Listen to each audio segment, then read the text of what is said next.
啦，有蝦啦，有花膠絲啦，睇下個濃湯係得啊，係好濃啊！睇下點樣先？哇！真係好食到停唔到口，再試多嚿先，真係好正。Hello， 大家好啊！又見到我啦，咁啊入到嚟廚房咧，梗係帶大家又揾好嘢食啦。金薯牛柳粒啊，見到我哋有啲安格斯嘅牛柳粒啊，有一啲打咗嘅薯仔喺度啦，或配合埋一啲青紅椒啦、落油啦、油爆啦，我哋先係啦，將埋啲薯仔爆啦，我哋揾啲油，然後咧用一個溫條鍋啦，慢慢去煎呢個牛柳粒。好啦，我呢個蜜餞金薯牛柳粒咧，大家係咪好想食咧？咁快咧，我哋就行翻出嚟啦。OK， 咁我哋睇睇先。頭先見到哇，又有青紅椒啦，又有洋葱，哇，非常之豐富嘅配料啦。仲有我最中意食嘅咩啊？炸香咗嘅薯仔啊，非常之正，同埋加埋一啲牛柳粒，仲有咧加咗啲白花蜜落去啊！哇，好嘅，真係哇，好香嘅牛肉味，因為用咗安格之後，好啦，不如又試下呢個薯仔係點樣先。呢個薯仔一流，夠腍啦，外邊咧有少少脆口嘅，真係好正。啊，呢個好氣口。出嚟廚房，我哋今日咧介紹一個名貴啲嘅食材俾大家。呢個店名係好高嘅，福清龍江雞煲翅。咁啊，我哋睇一睇啲材料咯喎。好啦，咁啊呢個咧就係我哋個魚翅啦。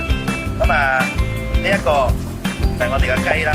哇！喺點解隻雞出嚟個湯咁濃？嗰隻雞咧仲咁完整嘅，就係因為我哋用咗呢半隻雞煎香晒佢個雞，佢有啲金黃色嘅時間，我哋就擺落個鑊嗰度，再用滾水去扯你個湯。基本上我哋係用一隻雞嘅，呢半隻咧放翻我哋嘅雞煲嘅濃湯就可以滾翻呢隻雞。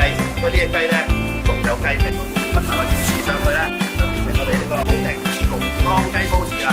等，打開俾大家睇下先好嘛？哇！見唔見到啊？又有見到好靚嘅魚翅啦，仲有一隻好完整無缺嘅雞啊！呢個就係雞嘅精華嚟啦。好，我哋加少少魚翅啊，大家見到啊，哇，好靚嘅魚翅啊，疏疏嘅魚翅，哇！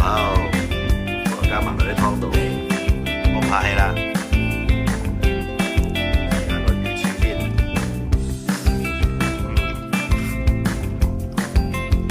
加個魚翅啱啱好啊！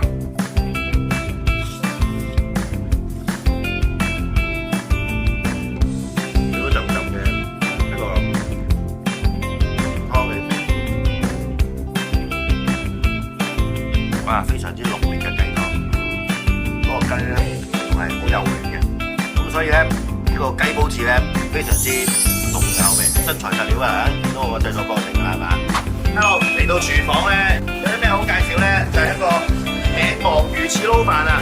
話以前咧80、90年代咧啲人講咩啊？魚翅撈飯、魚翅攞口啊嘛！今日嚟帶大家一齊魚翅攞口啊嘛！咁我哋有啲咩材料咧？當然啦，講得艇王嘅會有蟹肉啦，有蝦啦。有帶子啦，仲有啲花膠瑤柱啦，仲要加埋咩咧？一梳梳好靚嘅魚翅啊！點解叫艇王魚翅撈飯咧？大家有冇食過艇仔粥啊？